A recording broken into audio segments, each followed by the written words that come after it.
En este video vamos a hablar del cine durante la Guerra Fría, pero vamos a enfocarnos en el periodo del telón de acero, que se produjo entre 1945 y 1948. Con el comienzo de la Guerra Fría, el cine pasó a formar parte de los medios de difusión oficiales. La manipulación informativa fue más eficaz gracias a la industria cinematográfica y sus artistas.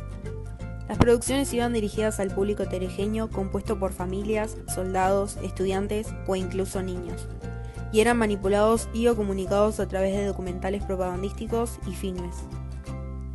En el cine abarcaban muchos temas como la ciencia ficción, la acción, el suspenso y la comedia. Esta última temática fue muy característica en la época.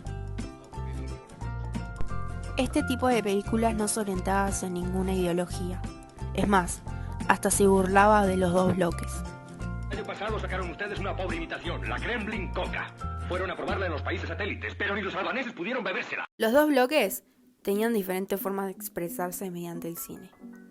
Veamos el bloque soviético.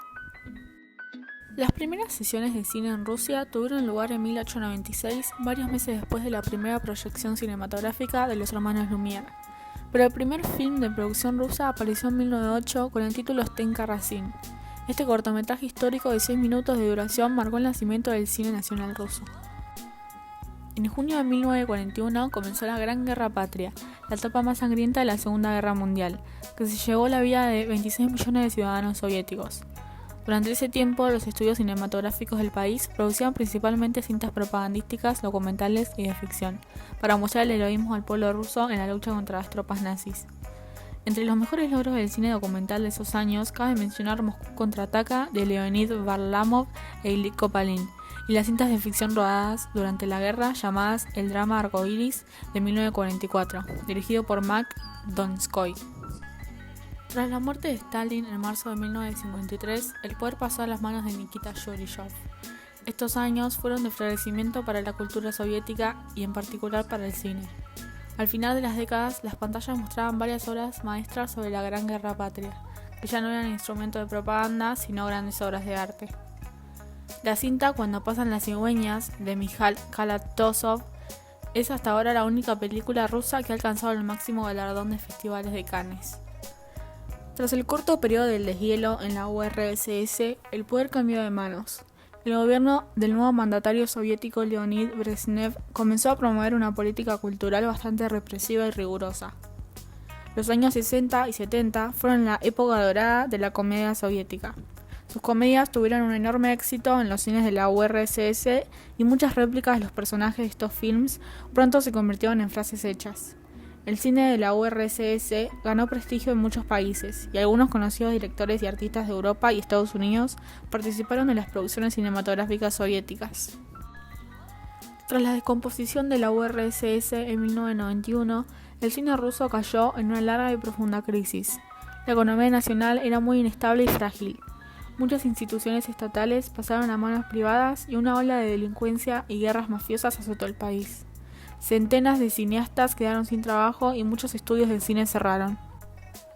Durante esa década, en las pantallas rusas aparecieron varias cintas oscuras y deprimentes que reflejaban la desesperación y peligros de los años post-soviéticos bajo el gobierno de Boris Yeltsin. Pero al mismo tiempo se estrenaron algunas comedias cuyos autores se atrevían a hacer bromas sobre esa dura realidad. Ahora veremos el bloque capitalista. El cine era una parte importante en la sociedad de la época de la Guerra Fría, ya que era accesible para todos y mediante el mismo se podían transmitir mensajes que generaran cierto impacto en las masas. En este caso, el mensaje era político. En la ciencia ficción, por ejemplo, se mostraban a los comunistas como alienígenas que robaban cuerpos. Esto se hacía en la película Los ladrones de cuerpos de Don Siegel de 1956. Se comparaba a los alienígenas con comunistas, los cuales, según los estadounidenses, deseaban acabar con la libertad individual de las personas. Por otro lado, se puso de moda el cine de espionaje, en el que prácticamente era un cliché mostrar al típico soviético intentando infiltrarse en Estados Unidos para destruir la sociedad americana. Un ejemplo de esto sería la película Con la muerte en los talones, de Alfred Hitchcock, en 1959. donde el personaje de James Mason es un agente soviético. Se habían obsesionado por mostrar cómo los espías soviéticos querían destruir a su querido país. Así surge la saga de James Bond, en la cual el malo siempre es un soviético o un oriental. But on every guided tour, now do you? But this means we must leave Manhattan.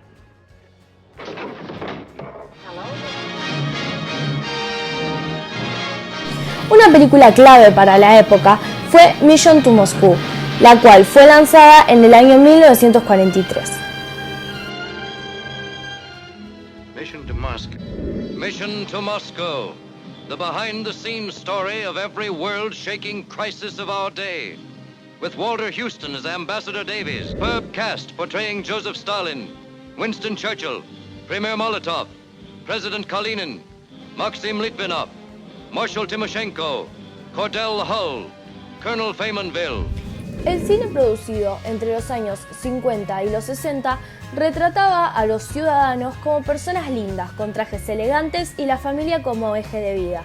Además, tenían una vida sana y eran la generación posterior a la Segunda Guerra Mundial, la cual accedía a la universidad y al descubrimiento de nuevas formas culturales. La manera más efectiva para generar un clima antisoviético fue a través de la inserción de mensajes indirectos en producciones cinematográficas que sirvieran como difusión del American Way of Life, el cual le mostraba al mundo lo bien que se vivía siendo estadounidense. Y no solo eso, sino que también buscaban generar en cierto modo envidia para el resto del mundo, logrando así que quisieran ser y vivir como ellos, ganando prácticamente la victoria definitiva en el aspecto de guerra propagandística sobre la cual se asentaron las películas de la época. La República Democrática Alemana fue otro de los objetivos en cuanto a burlas. Era típico retratar al equipo olímpico femenino con aires masculinos, en clara alusión al dopaje de Estado que practicó la misma república. En conclusión, lo que Estados Unidos buscaba con el cine de la época era hacer que el resto del mundo notara lo superiores que eran y quisieran ser como ellos. Por último, pasamos a la propaganda de los dos bloques. Otra forma de expresar el combate simbólico y retórico impulsado por los dirigentes de cada uno de los bloques en cuestión fue la propaganda, ya que fue la principal arma de guerra para ambos países. A partir de 1945, los presidentes Truman y Eisenhower institucionalizaron las agencias de propaganda creadas durante la Segunda Guerra Mundial y les asignaron como nueva misión la lucha contra la Unión Soviética. Los estadounidenses utilizaron dos tipos de propaganda: la política, que utilizaba medios rápidos como la prensa, la radio o el cine, y se destinaba a lograr objetivos a corto plazo. America is many things to many people. It's freedom to work at the job you like. Freedom of speech and to peaceably assemble. Freedom to own property. The right to vote and to worship God in your own way. It is these freedoms that have made America. Por otro lado, también se utilizó la propaganda cultural, que perseguía objetivos a largo plazo: la captación de élites y difundir el estilo de vida americano, mostrar los logros de su sociedad y mejorar la imagen de los Estados Unidos. La Unión Soviética, por su parte, también utilizaba la cultura como un arma de la Guerra Fría y se habían enfocado específicamente en el dominio de las artes. Emplearon también la educación como medio en el que desplegaban su propaganda antiamericana.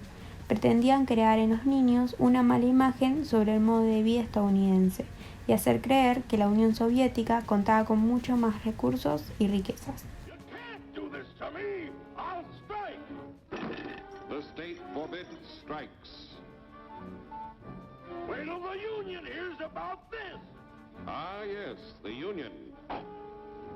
Welcome to our ranks, number 1313. I'll take this case to the Supreme Court. The state is the Supreme Court. Our decision is as follows. No more private property. No more you. The farm vote will put a stop to this. Farmers don't vote anymore. What'll they do for seed next year? You won't have to worry about next year. The state will do your planning from now on.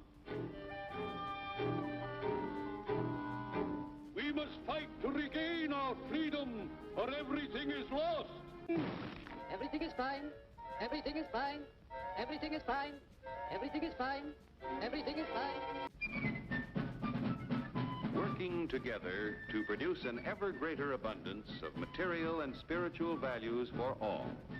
That is the secret of American prosperity.